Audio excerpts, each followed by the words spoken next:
Você sabe a taxa do seu colesterol? Não, falando sério, sabe ou não sabe? Saber, a gente sabe, porque Qual que é a tá sua sempre taxa? fazendo aí, não é.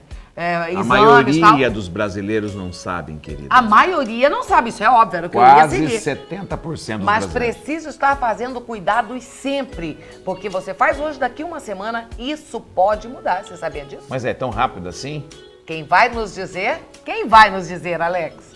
Meu Deus do céu. Eu tinha certeza que seria esse o semblante. Jesus. O que Fala aconteceu quando abriram as portas do céu? Você viu?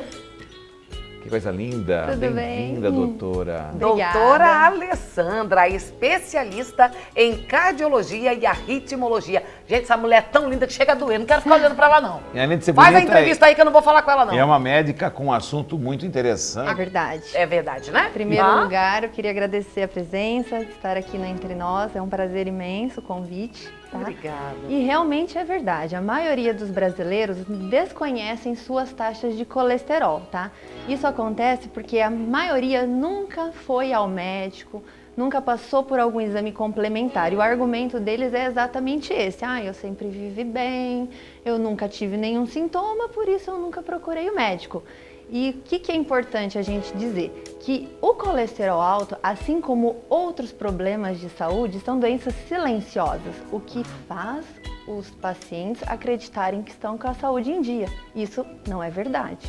E o fato de estar dessa doença ser silenciosa, a gente pode ter que tipo de situações que pode acontecer de uma hora para outra na vida da gente? Bom, o colesterol alto, também conhecido como dislipidemia, né?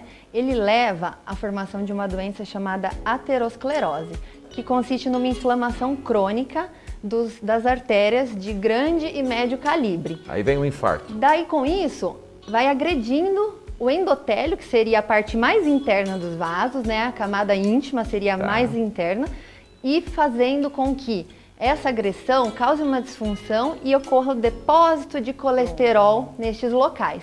E com isso, é aí o start, né, que desencadeia as doenças cardiovasculares. E silenciosa, né, doutora? Silenciosa. E silenciosa. Por isso viu, que o minha cara gente? de repente teve um infarto e não sabe de onde, né?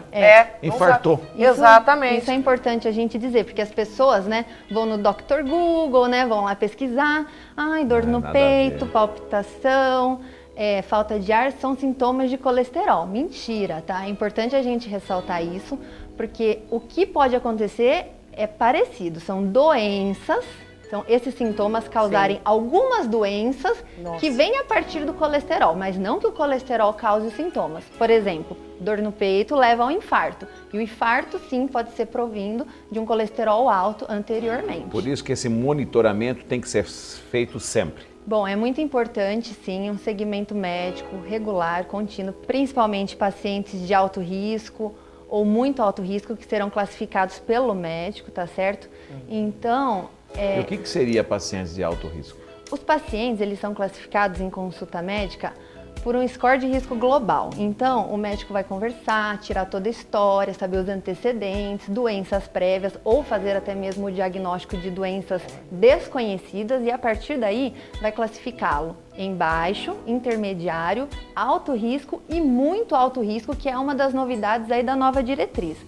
Os pacientes de muito alto risco são aqueles que já tiveram uma doença cardiovascular estabelecida, como infarto e AVC. Enquanto os de alto risco, podemos destacar aí diabéticos, pacientes com insuficiência renal crônica, doenças de aorta, como por exemplo o aneurisma, e até uma aterosclerose subclínica, tá? Doutora Alessandra, houve uma mudança agora nas taxas, né? Sim. Ou seja, mudança de valores de referência, que é como é chamado, né? Exatamente. Valores de referência do seu exame médico.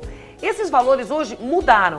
Como estão hoje? Porque, de certa forma, a gente é acostumado a fazer esse exame, a gente tem uma certa referência. Sim. Qual é a nossa nova referência para essa taxa? Exatamente, foi publicado recentemente as novas taxas ainda mais rígidas do que as anteriores. Nossa! Então, por exemplo, o colesterol total, que Sim. desejava-se menor do que um valor de 200, Sim. hoje passa a menor do que 190. Verdade. Verdade. Assim como também as outras frações de colesterol, Sim. como o HDL, que é um colesterol bom, né? É um colesterol de alta densidade, antes esperava-se maior do que 60. Sim. Hoje, maior do que 40. E isso vem Tá. por conta que sabe-se que o grande vilão aí é o LDL. É o LDL. O era isso que eu ia LDL é comentar. um o vilão colesterol do ruim. povo. Ele é um vilão porque é ele que é o responsável por grande impacto dos desfechos cardiovasculares.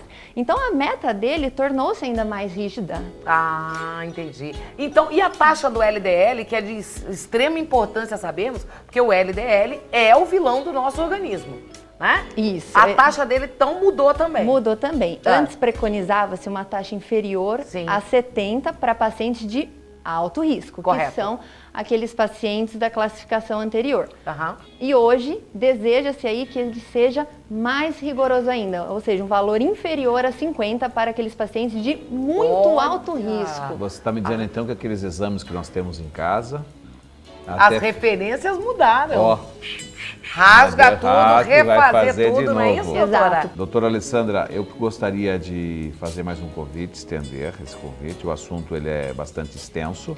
Eu que agradeço, foi um prazer enorme estar aqui no Entre Nós e Obrigada. agradeço o convite. E vai voltar, né, Com doutora? certeza, certeza. com o maior prazer. É, agora uma observação muito importante.